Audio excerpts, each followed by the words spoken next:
ভিতরে বিরুদ্ধে আমরা তৈরি হচ্ছি, কোর্ট খুললে পরে তার তহবিল তসরুপ এবং আর্টিকেল 147 অনুযায়ী তার বিরুদ্ধে ব্যবস্থা নেওয়ার জন্য আমরা মামলা দায়ের করব।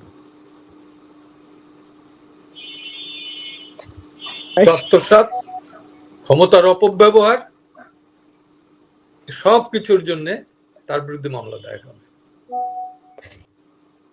কে তার খোঁজ রাখে? আমার দরকার পড়ে না, সে ক্ষমতায় থাকতেও আমি দরকার করে নাই, না থাকতেও দরকার করে নাই। ফিরুক আর না ফিরুক, ফিরুক আর না ফিরুক, সে ফেরে নাই, ওই ডাস্টবিন শফিক ফেরে নাই, আর এও ফেরে নাই, আদিলুর রহমান খানও ফেরে নাই,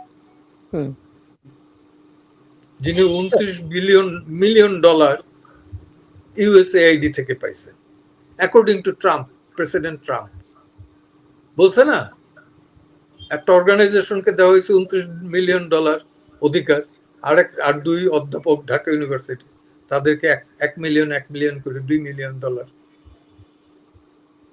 বাইডেনের সময় থেকে দিয়ে, বাইডেনের আগে থেকে দিয়ে আসছে। এটা করব, এটা তো সরাসরি কারো ইসের বিরুদ্ধে না। আমি আর্টিকেল 47 অনুযায়ী, সংবিধানের 147 ধারা অনুযায়ী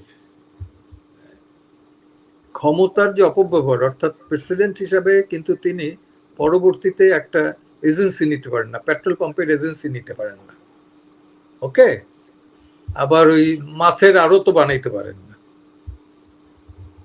ওই চেয়ারে বসে। এরা তো তাই করছেন। উনি ফার্স্ট করলেন ওনার ভ্যাট মাপ, তারপরে গ্রামীণ ফোনের 6 বছরের ট্যাক্স মাপ, গ্রামীণ ব্যাংকের ট্যাক্স মাপ, তারপরে কি কি কি কি করলেন না, পাওনা দাওনা সব নিয়ে নিলেন। আবার কত বিঘা, 200 বিঘা না 200 একর জমি নিলেন গ্রামীণ বিশ্ববিদ্যালয়ের জন্য। আবার উনি ম্যান পাওয়ারের ব্যবসাও শুরু করছিলেন জাপানের সাথে, মানব পাচারের যে ব্যবসা, আমরা তো আদম ব্যাপার বলি, সেই আদম ব্যাপারই ব্যবসা উনি ধরছিলেন।